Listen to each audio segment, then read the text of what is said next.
me acusan por estar en un lugar donde tal vez nunca debí de haber estado. Yo creo que es lo que más me ha podido y me ha dolido hasta el día de hoy. Seguir siendo tratada como una delincuente. Como si alguien hubiera dicho contra ella.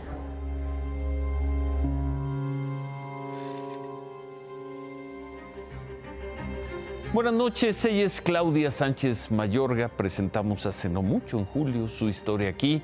Es una de las más de 93,000 personas, de las más de 5,000 mujeres que esta noche duermen en una cárcel después de haber estado muchos años sin sentencia. 8 años lo estuvo ella, y que aún hoy espera una audiencia para conocer una sentencia definitiva.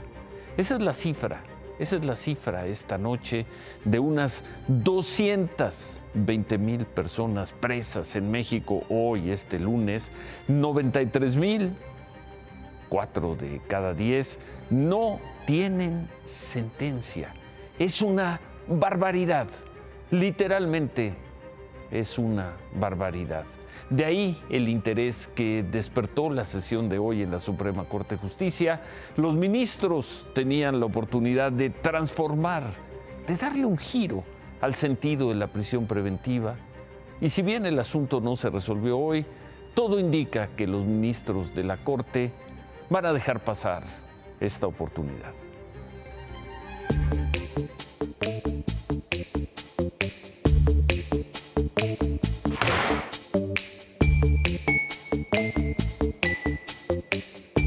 Calificada a priori de histórica, la sesión de la Suprema Corte comenzó justo al mediodía.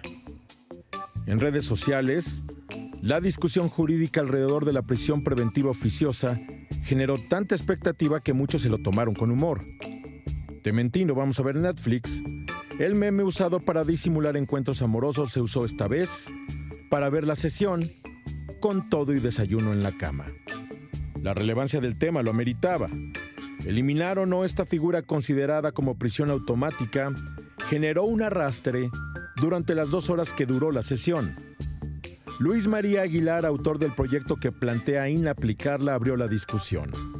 No se propone en este caso que la prisión preventiva en general desaparezca. E insisto, la existencia de la prisión preventiva seguirá, pero de forma justificada y motivada. El ministro Aguilar insistió en que se trata de una pena anticipada que no se puede aplicar de manera automática. Por eso propuso desecharla. Pero las primeras intenciones de voto que llegaron fueron contrarias a su proyecto. La de la ministra Yasmín Esquivel, una de las cercanas del presidente, de quien el propio López Obrador desconfiaba la semana pasada del sentido de su voto, no le falló. Suprimirla significaría una decisión que generaría mayores costos sociales porque implicaría dejar a la sociedad a merced de las bandas dedicadas al crimen organizado. La de la ministra Loreto Ortiz, otra de las cercanas al presidente, quien tampoco supo fallar. Es decir, no tenemos normas que nos faculten en la Constitución para poder inaplicar la Constitución o modificarla. 1 hora de sesión y 2 ministras ya habían anunciado su voto en contra. 2 votos más y se cae el proyecto del ministro Aguilar, advertía un usuario en redes sociales. El ministro Alberto Pérez Dayán argumentó en el mismo sentido. Por controvertida que pueda resultar la prisión preventiva oficiosa, dijo, no son los jueces, ni siquiera esta corte, en quien recae enmendar el vicio que la provoca. No me corresponde entonces asumir una tarea que no se me otorgó. No soy quien para desprender hojas de la Constitución. Y para cerrar, el ministro Juan Luis González Alcántara sumó. Aunque la figura es inconstitucional, está en contra de eliminarla. Y otra vez las redes sociales. Extra, por 4 votos, la prisión preventiva oficiosa se mantiene en la Constitución. Ya no alcanza los 8 necesarios para eliminarla. Mejor hubieran transmitido la mañanera, escribió una usuaria en referencia a la defensa del presidente López Obrador a la figura en discusión. Así vi la sesión del pleno de hoy, agrega otro usuario con lágrimas en los ojos. se levanta la sesión. Minutos antes de las 2 de la tarde se levantó la sesión. Continuará mañana, pero desde hoy, 4 ministros ya coinciden en que no procede la inaplicabilidad, es decir, la prisión preventiva oficiosa seguirá viva, aplicándose en los juzgados penales de todo el país, a pesar de que algunos sueñan con remontar. Fue un partido complicado, tuvimos pocas oportunidades, pero no hay nada decidido. Quedan 90 minutos más. Pues difícil que las cosas cambien mañana. Se deja ir una oportunidad, las cosas van a quedar como están, más allá de toda la polémica que se dio con el gobierno, lo que dijo el presidente López Obrador, lo que han dicho distintos especialistas de los beneficios sociales que tiene el hacer esta inaplicabilidad de la prisión preventiva oficiosa o de mantenerla como está. La pregunta es, nada va a cambiar. Las cosas van a quedar como estaban antes de esta discusión. Las 93,000 personas que esta noche están presas en cárceles mexicanas, la mayoría de ellas en muy malas condiciones y que además no tienen una sentencia, ahí se van a quedar. Cuando se vuelva a dar un debate así en 5, en 7, en 10 años, habrá 120,000 mexicanos en prisiones sin sentencia. Así se van a quedar las cosas. Vamos a regresar al tema un poco más adelante. Bueno, hablando de asuntos de seguridad, el embajador de Estados Unidos en México, Ken Salazar, estuvo hoy en Durango, se reunió con el gobernador que ya se va, José Rosa Saizpuru, y con el electo, con Esteban Villegas, y ahí, además de destacar el potencial de Durango con el tratado comercial, volvió a decir que pues todo muy bien, pero sin seguridad no hay inversión, no hay transformación.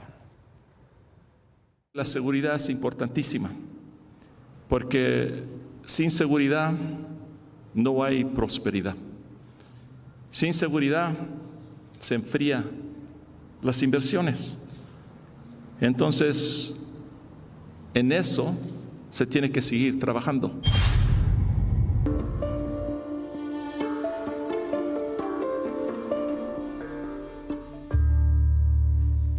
Y es que sin seguridad ocurren cosas como esta. Vamos a ver esta historia. Es un trabajo de nuestro compañero Ignacio Santiago, compañero reportero, atacado, agredido, amenazado, que sin embargo, y aquí vimos su historia hace unas semanas, ha decidido regresar a su tierra, al Istmo de Tehuantepec, a Juchitán, en Oaxaca, a seguir haciendo su trabajo.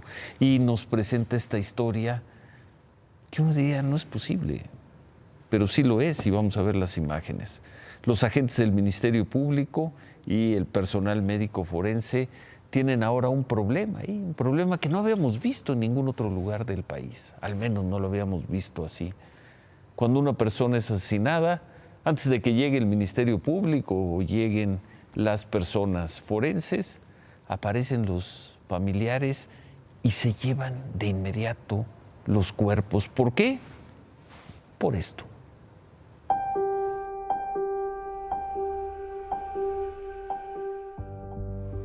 La ciudad de Juchitán de Zaragoza, Oaxaca, tiene una particularidad desde que los enfrentamientos entre grupos criminales han aumentado. Los pobladores ya no permiten la intervención de las autoridades ministeriales para el levantamiento de los cuerpos de personas asesinadas en la vía pública.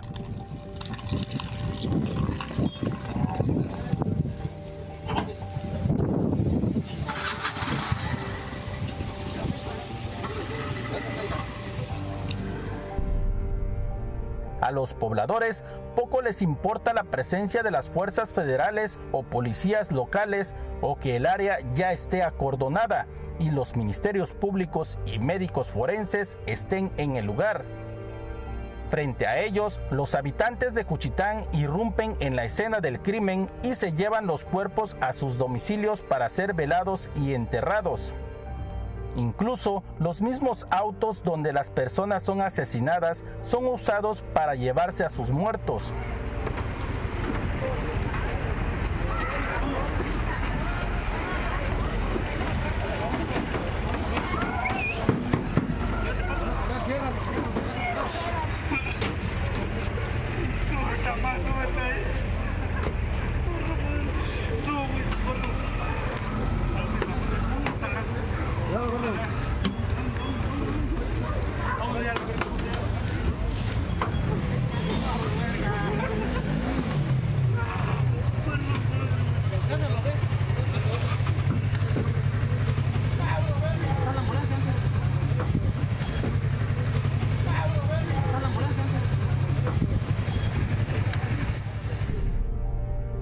Los pobladores explican que los crímenes nunca se esclarecen y prefieren que los forenses no abran los cuerpos, sumado a las tradiciones del pueblo que solo acostumbra a enterrar a sus muertos y no cremarlos.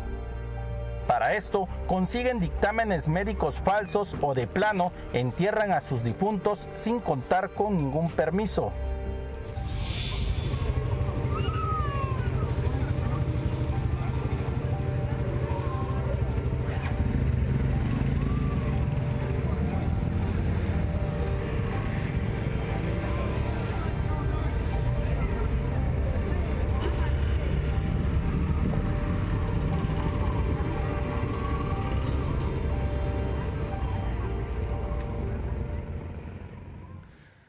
Por un lado están las cárceles llenas de personas sin sentencia y por el otro, pues, la situación de toda la vida en México.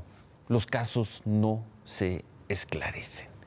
Y ante eso, algunas personas en el istmo de Tehuantepec han tomado la decisión de, cuando muere un familiar, mejor ellos recogen el cadáver, se quitan de problemas, no pierden tiempo esperando que venga una investigación que no va a esclarecer nada y pues se llevan a su muerto para velarlo, para darle sepultura. Y todo esto, como vimos en estas imágenes, ante la mirada aquí de la Policía Estatal y también de guardias nacionales.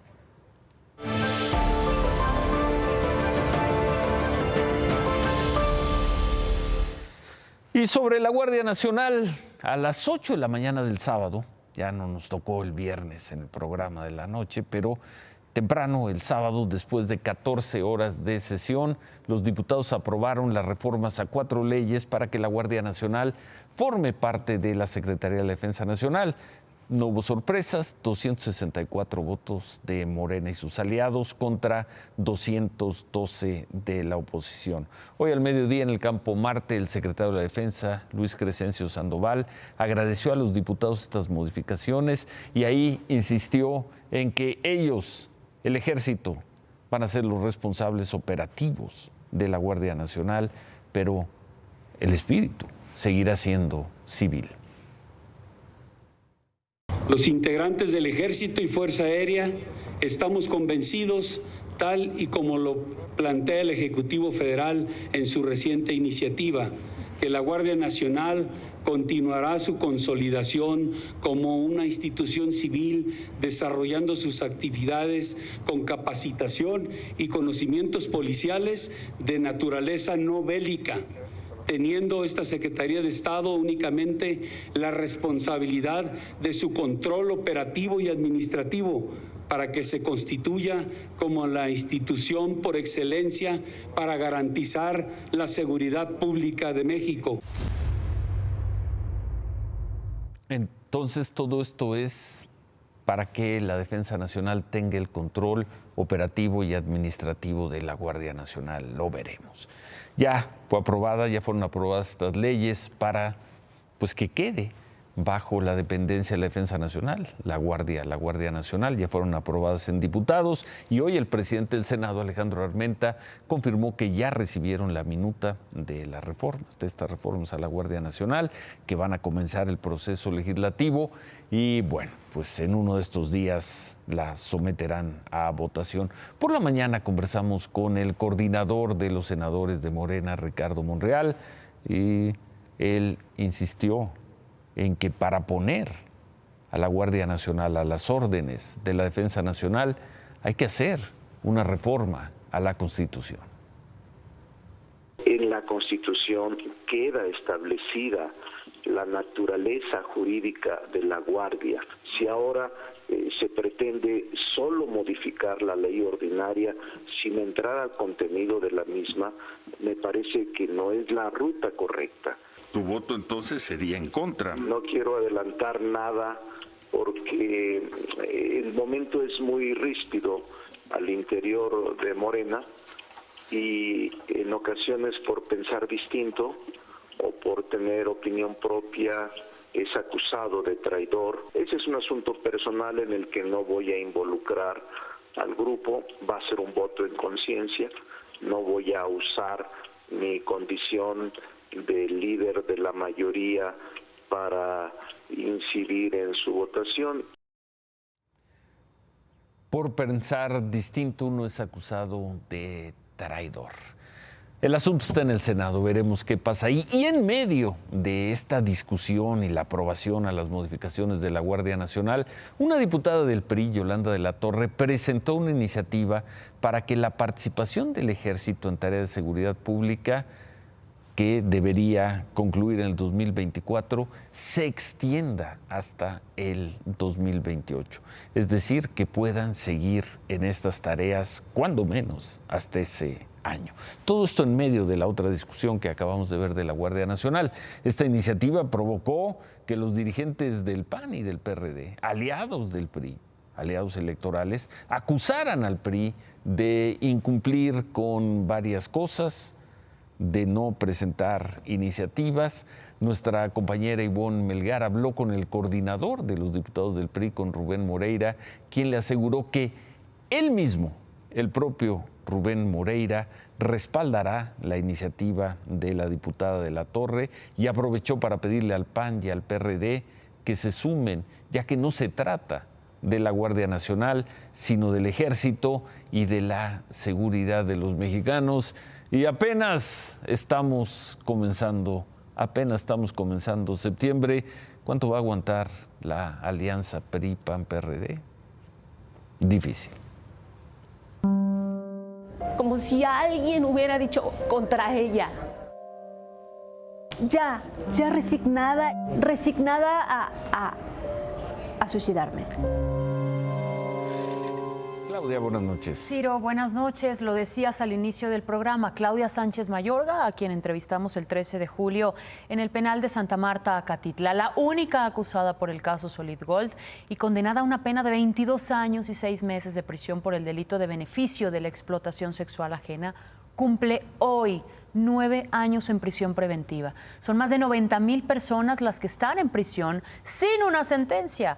Y Claudia Ivonne Sánchez Mayorga es parte de esta estadística. Apenas el 30 de mayo le dictaron sentencia. Hace un mes estaba programada una audiencia de vista para definir si revocaban esa sentencia o la ratificaban, es decir, si obtenía o no su libertad. Pero el magistrado que lleva su caso, Luis Pérez de la Fuente, titular del 6º Tribunal Unitario en materia penal, se fue de vacaciones. Hay prioridades. Hay prioridades. Y es fecha, Ciro, es fecha que para Claudia sigue corriendo el reloj. Hoy pudimos hablar nuevamente con ella, le preguntamos cómo está, cómo describe su vida tras 9 años de estar en prisión. Esto nos dijo. Mi vida está totalmente destruida. Describo frustración, describo un gran dolor del por qué me hicieron esto, del por qué no han resuelto cuando la justicia debe ser pronta y expedita. Y soy inocente y hoy por hoy sigo enterrada en la cárcel en vida. Pero también mandó un mensaje al ministro presidente de la Suprema Corte, Arturo Saldívar. Le pido que me cumpla la palabra que me dio. De verdad ya no puedo más. Estoy en una línea muy delgada de ya no querer levantarme. ¿Para qué? ¿Para qué si el Estado no me va a dejar ir? Solo le pido, por favor, que ya resuelvan. La sentencia llegó después de 8 años de estar en la cárcel. Ella apeló y está esperando una sentencia definitiva. Supuestamente. Si la condenan, ¿a cuántos años la van a condenar? 22 años. A 22 y 6 años. meses de cárcel. Y si no, ya perdió 8, 9 años de vida. Hoy 9 años. Dejó de ver a su hija, Ciro, a los 3 meses. Su hija está por cumplir 9 años. Pero que Claudia, quede registro, la sentencia llegó 8 años después. Y todavía no sabe si se la van a ratificar o se la van a revocar. Lamentable el caso de Claudia Sánchez Mayorga, como muchos otros casos. En otras cosas también hay una respuesta ya de la senadora morenista, Ciro, de Claudia Valderas. La que se peleó. Sí, sobre estos hechos que estamos viendo en pantalla justo la noche del miércoles, tras bambalinas en el Senado durante la votación para conformar la mesa directiva. Hay que recordar, como bien mencionas, que no solo se peleó, jaloneó, insultó y golpeó a esta joven identificada como Amor Torres Carmona, asesora legislativa en la bancada de Morena, quien al parecer se encontraba en estado de ebriedad. Claudia Valderas ofreció disculpas a través de este comunicado que difundió vía Twitter. Asumo mi responsabilidad y ofrezco una disculpa, pero se justificó asegurando que a pesar de los cargos públicos, somos seres humanos, que bajo presión y para defendernos reaccionamos de manera inesperada. Pues sí. Bueno, ¿y ya? ¿Ya quedó el asunto? Pues no, porque según la senadora, no tiene ningún parentesco con Amor Torres. Pero, ¿y? Dijo que tampoco es colaboradora, ni siquiera trabaja en la misma oficina. ¿Cuál es la diferencia de agredir a una persona así si es tu prima, tu tía o quien sea? Queda esa pregunta. O tu compañera, o tu jefe, o tu subordinado. ¿Cuál es la diferencia? ¿Es una agresión? Es una agresión, es violencia. ¿Qué necesidad? Cambiando de tema. Exempleados de Mexicana de Aviación bloquearon durante unas 7 horas, más o menos a las 11 de la mañana, inició esto en el acceso a la Terminal 1 del Aeropuerto Internacional de la Ciudad de México, a modo de protesta por el desalojo de algunos de sus compañeros, quienes el pasado viernes por el gobierno federal fueron desalojados, ocupaban un área de la Terminal 1 desde el 2011. La directiva del aeropuerto capitalino ha insistido en que están abiertos al diálogo sin que esto, claro, afecte a los usuarios. Vimos imágenes como esta, como las de siempre, las que siempre se dan cuando hay protestas en el aeropuerto. Y llegan en camionetas de la policía. Así es, o en patrullas, llegan apresurados, pero uno de ellos, esta vez a quien nos encontramos, era nada más y nada menos que el boxeador Julio César Chávez. ¿A dónde sales, Julio? Voy a ver a mi madre porque la operaron, voy a Culiacán. ¿Y no vas tarde? No, no voy tarde, ya voy bien.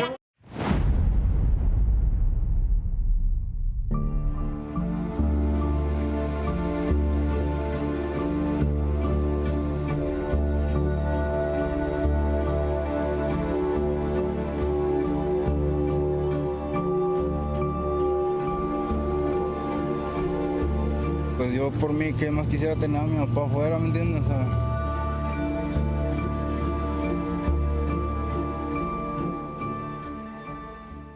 Los familiares de los 10 mineros que murieron en el pozo de carbón del Pinabete hicieron una misa el fin de semana. Hoy, a más de un mes de los hechos, apareció por ahí el director de la Comisión Federal de Electricidad, el señor Manuel Bartlett, hizo un recorrido. Manuel Bartlett se reunió en privado con familiares para, se dijo, explicarles el plan para recuperar los cuerpos algún día, los cuerpos de los mineros algún día, porque hoy se habla de que este trabajo podría tomar 11 meses. Bartlett y otros funcionarios explicaron que esos trabajos consisten en excavar y remover el equivalente, lo que han dicho, a millones de toneladas de material. La excavación, les dijo, será en una superficie de 450 metros de largo, 320 de ancho y 60 de profundidad hasta llegar a la zona donde asumen que estarían los cuerpos de los mineros. Informaron que tras recuperar los cuerpos van a cerrar la mina del Pinabete.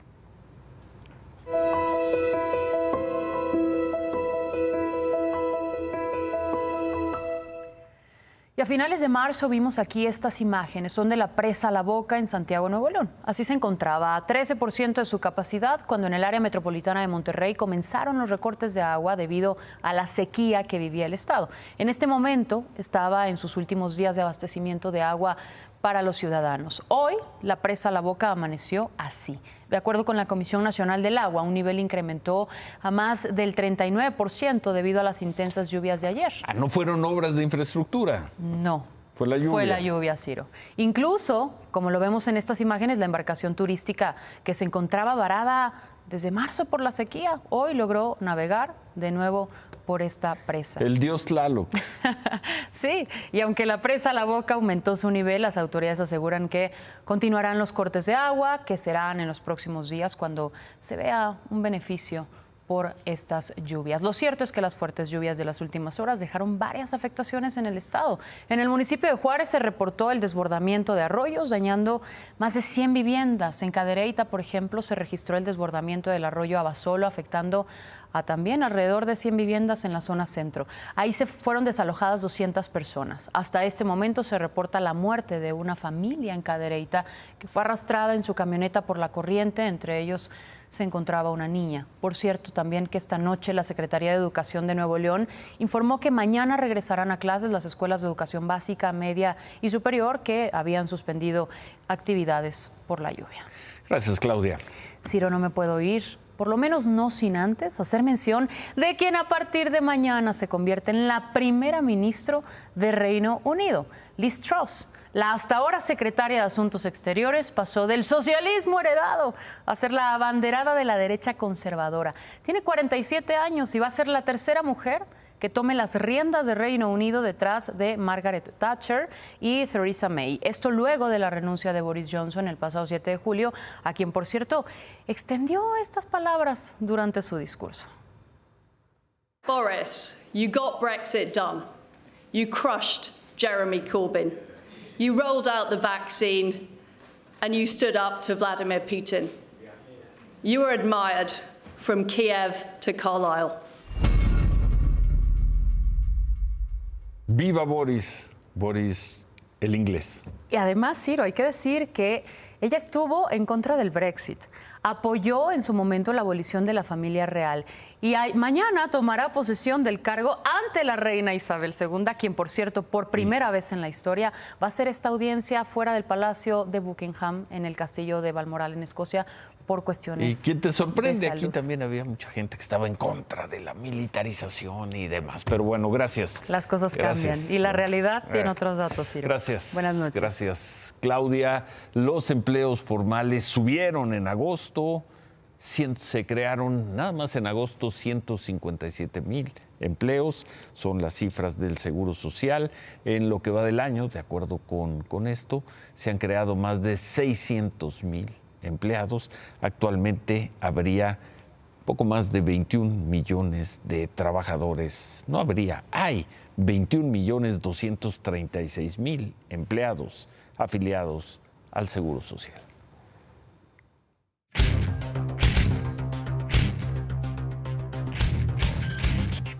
Los números, David. ¿Qué tal, Ciro? ¿Cómo estás? Buenas noches. La cifra es buena. Es el agosto más grande en empleos desde que se tenga registro. Pero apenas estamos regresando a los niveles de 2017, 2018 en materia de ocupación, en materia de empleo, con detrimento en los salarios. ¿Qué es buena la cifra? Sí, sí es muy buena. Y es gracias, antes de que el gobierno diga que ellos fueron y que... Lo único que faltaría es el cinismo que digan que la política laboral es muy buena o algo así. ¿Antes de eso qué? Pues antes que eso estamos regresando al nivel previo a la pandemia. Cuando yo dije que nos íbamos a curar como animalitos del bosque, pues nos está saliendo una recuperación lenta, lentita. Pero ahí va. Pero ahí va. El mundo va mucho más adelante. Todos los países de la OECD van mucho más rápido que en México. Pero esos son neoliberales. Esos, pues sí, pero... Y aspiracionistas y fifís y se peinan todos igual. Pero van mejor que nosotros en materia de recuperación. Un buen abril, un buen agosto, pero es gracias a los empresarios, no es gracias a las buenas políticas laborales. Remátala, David.